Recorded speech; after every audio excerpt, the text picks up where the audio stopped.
Obviously, there are people who just use it as a way to date people, which is okay. Hopefully you're clear about, what you're looking for. What's up, guys? Welcome back to the channel. So today we're going to talk all about language exchanges. And I have my good friend here, Tom, to share with us both of our experiences on language exchanges, the pros and cons, the benefits, give some tips for those of you guys out there who are interested in language learning. Thanks for having me, Daniel. No problem. Let's do this. Always a pleasure. Come more often. Yeah, language exchanges. It's something that both of us have done a lot in Taiwan. Why don't you share, what you think, like in general, like some of the benefits of language exchanges are? Yeah, sure. So the first time I heard of language exchange, I was still in the US and I downloaded an app called HelloTalk, and I started chatting with people in Taiwan and China, just practicing Chinese with them and helping them with English. You can leave audio messages and obviously text messages, so it's a good way to practice. You can also make phone calls too, which I did a few times. Cool. So I think language exchange is a really good chance to practice with a local, obviously. A lot of times we're learning out of textbooks or from YouTube videos or podcasts, all sorts of resources. But the difference with language exchange is you actually get live feedback from a native speaker, and that's huge. So unless you're gonna pay for private tutoring or you're gonna pay for classes somewhere, I think it's a really good thing to consider, and it's free. So I agree. Don't forget about that. I agree with all your points. Like, number one, it's free, so it's great and it's so accessible. And with all these apps, like you can, like HelloTalk, online Facebook groups, there's so many great ways to meet language exchanges. And then the other thing is, I agree that it's such a great way to learn, like face to face in real time about the language, but also about the culture and like about people who speak the language, locals, and get a sense of what they're interested in. Yeah, it was a great way to make friends too. Yeah, so there's a couple different ways to do language exchange. Obviously there's one-on-one, and there's also language exchange events. So what's your experience with the different kinds of language exchange, and which one do you prefer? Yeah, we've been to one of the language exchange events here. We've been to a couple, I guess. Yeah, in Taipei. Yeah, so the way I look at it is kind of odd, but I kind of look at it as similar to dating. So like you have like the HelloTalk, which is kind of like the texting, and that's sort of like the online dating apps where you're sort of texting, you're learning a bit, but you're not getting to the meat of the matter yet, and that's when you actually meet them face to face. I think that's where, at least in my experience, that's where I've learned the most, when I'm like face to face with someone, talking with them, going through some of the details. And then the language exchange events are also good, but they can be a little bit not as focused. So there's a lot of people, and it's a great way to meet people, and it's a great way to meet other language exchange partners to set up like future dates. But I probably don't learn as much because there's not as much chance to get into the weeds or to get into like a specific topic. It's more casual, you're just chatting. I don't know what your take is. Yeah, I remember we've been to a couple of events at bars together, and I remember very clearly a few times we ended up at a table with other foreigners and we spoke English the whole time. I think language exchange events, especially at bars, don't have really high expectations. Just go and meet people and see what happens. And if you have the chance to practice, then that's great. But don't be too unrealistic about it, because they aren't, your paid teachers. They are just people at a bar. So just check your expectations and have fun. You probably agree with me that one-on-one language exchange is definitely the ideal way to practice. And I myself have gotten a lot out of doing very regular language exchanges with a few friends. I think on these apps like HelloTalk, you can get into a trap where you're talking with like maybe 10, 20, 30 people at the same time, but it's all at a pretty superficial level. So you don't really get that much out of it. And if you're talking to a lot of people at the same time, they don't really know what you need to practice that well. But if you narrow it down to 1 or 2 like very regular, solid partners, I think you can start to develop a relationship with them, and they understand what you need to practice, you understand what they need to practice, and it can be very, very fruitful. Right. I think the most important things to remember about one-on-one language exchange is to just have consistency. You should schedule these meetups just like you would, your class or your job. I think you should agree on a time every week where you meet up and practice. Otherwise, they can flame out pretty quickly. Right.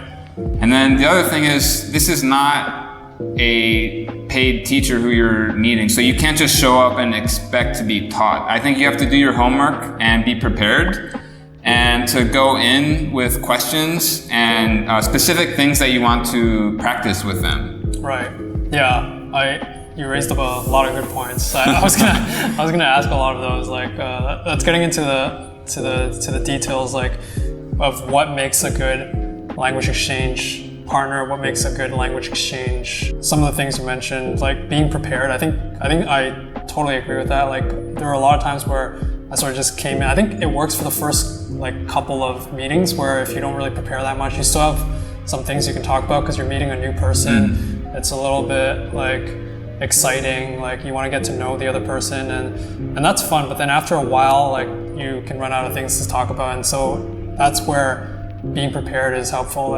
So I can give some examples of things that I've done in the past. Maybe you can share some of yours. I'd love to hear that. For example, when I first started, I would go through certain children's books or magazines with language exchange partners, and I would ask if they could describe certain pages for me, like a picture, and then I would try to repeat it and describe it back to them. So sometimes I'll even ask the language exchange to record the story of them describing the picture, and then I'll go back at home and listen to it again, so then I get that extra listening practice.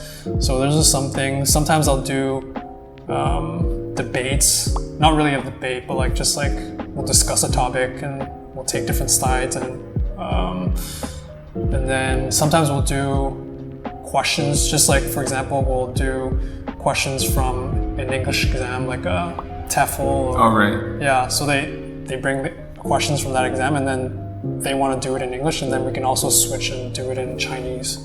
Another thing that I've done is listening to podcasts beforehand and noting the timestamps of places in the podcast where I couldn't fully understand what was being said, and to bring that to my language exchange partner and to finally figure out what was being said. So if you're serious about this, obviously you can take an entire podcast and totally dissect it and understand exactly what's being said, which is, it gives you a lot of sense of accomplishment. Right. And then another thing that I've done is there's a really great website, New York Times. They offer their articles in Chinese and English.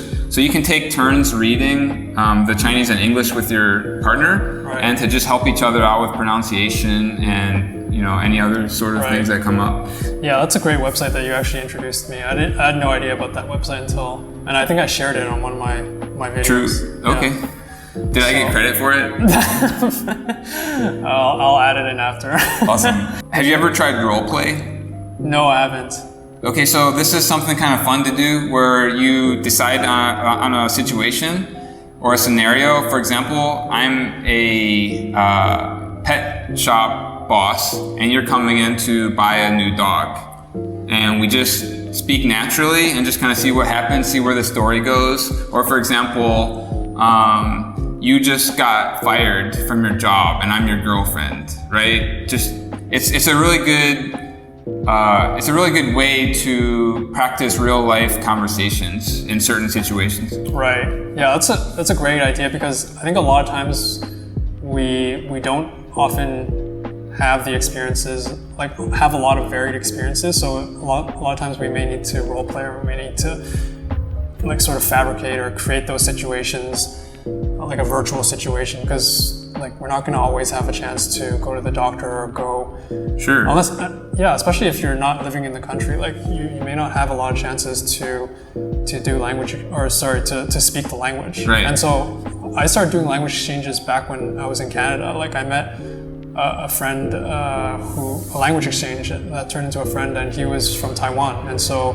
that's a great way to start speaking and getting that listening practice. And role-playing is great. Yeah, I think there's a lot of things that we haven't had experience with in foreign countries. So role-play is a great way to figure out what basic but overlooked vocabulary you're missing. Right. The other thing I would stress is it sort of goes in line with like preparing, and it's sort of trying to focus on doing things like treating the time during the language exchange as sort of precious and special time. Like you don't want to be doing stuff that you could be doing at home during your language exchanges. Like you want to be, because you have essentially like a local, or like they could act as someone who could mentor you and teach you. So you want to be treating their time with respect. Like use it to do something that you wouldn't be able to do at home. Like you can study characters, like write them down like at home, or like write them all, like just memorize characters at home, or do a lot of things at home. But what can you do with like someone who can help you, someone who's grown up speaking the language and can help you with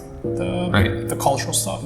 I think in general, a good rule of thumb is to try to produce as much of the language, whether it's verbal or written, as possible, and to get a lot of feedback from a native speaker. And I think it's important to remind your partner to be very strict, because a lot of people feel a bit uncomfortable about correcting other people. So you have to make sure that they know, like, no, I am really serious about learning this, and I want to speak and write correctly. So please be as strict as possible. I think you also raised up a great point. This is we're not really organized here, but I think this is probably the most important point. I think as I've done more and more language exchanges, I think the more I'm realizing that I need to, I want to ask my language exchange, what their goals are, and I want to be direct in what my goals are. Because like, if you don't tell them, then they're not going to know, maybe my goal is to fix my pronunciation, or my goal is to get more listening practice, or to get more speaking practice. Like, there can be a lot of different ways that you can improve your language, but I think it's important to be explicit about what you want your language exchange partner to help you with. Right. Yeah. Just like in any other kind of relationship, you got to communicate and be very transparent about your expectations, or whatever you're looking to get out of it. Right. And then there's one more thing that I would say is probably the most important thing, at least for me. I would say is just meeting a lot of language exchanges, because at least from my experience, you're not going to click with everyone, and it often, like I said, it's kind of like dating. Like it often takes meeting a lot of people before you finally find someone that you click with. And even though you click with someone, like it's still gonna take some discipline and some consistency to maintain that. If you want to really build up like fluency in a language. But I think meeting up with a lot of people is helpful, because you learn. And the other thing is you also learn how different people talk. You learn. And it's just fun. You get to make new friends, and some of the best friends I've made are from language exchanges. And absolutely. Yeah, and so I've learned so much from that. Absolutely. Yeah, I think it's just another wonderful experience that we have access to in foreign countries. And like you touched on, I think in general, quality over quantity with language exchange, but you need a lot of quantity to find the quality. Right. But it's never going to be a waste of time if you are very clear about what your goals are and you take it seriously. Obviously, there are people who just use it as a way to date people, which is okay. Hopefully, you're clear about what you're looking for. But I think if you take it seriously, you can get a lot out of language exchange, and I think it's been a very crucial part of my language learning experience here in Taiwan. I agree. When I first came here, I was meeting up with language exchanges like almost every other day, because I didn't have like very structured classes. So this was giving my studying a bit of structure. Do you have any, best and worst memories from language exchange? Like any times that stick out in your mind? Honestly, the best ones are the ones that turn into like great friendships. I've had a couple of those, and I've been lucky to just have great friends, and they've gone like above and beyond just showing me Taiwan, like introducing me. Shout out to Isaac if he's watching. Hey Isaac, you are pretty awesome. Yeah, he just like always takes me out to like different places and shows me like the history of Taiwan and the culture, and he explains all the language to me and like different characters. Like sometimes like when I was starting to learn in the beginning, when I first came here, he would bring me to like the 7-Eleven and like go through the aisles and explain what all the characters were. Wow, that's amazing. I think you're pretty lucky. Yeah. I think part of the reason was that I was meeting up a lot of language exchanges, and eventually I think you're gonna find someone that you click with. Right. Yeah, I think that's one thing that you've done really well, is just to be open to anything and to anybody, and to just see what happens. Right. You kind of just go with the flow. How about you? Best and worst experiences? Wait, do you have a worst, or probably not? There aren't any terrible. I mean, the ones like obviously there's going to be language changes that sort of fizzle out, but like I don't really consider that worse because that's part of that's to expected. Sure. Yeah. Yeah, for me, like the best experiences would just be like those, regular meetings with partners where I was always prepared and I had specific things to work on. And then, maybe just every hour we take turns. And I think I really got a lot out of that. As far as worst, it's kind of funny and it's my fault, but there was this one time where I went to a language exchange event at a bar, and I think it was 2 hours, and I got there late. I got there at the start of the second hour, and you pay like 100, 200 NTD, New Taiwan dollars, to get in for entrance.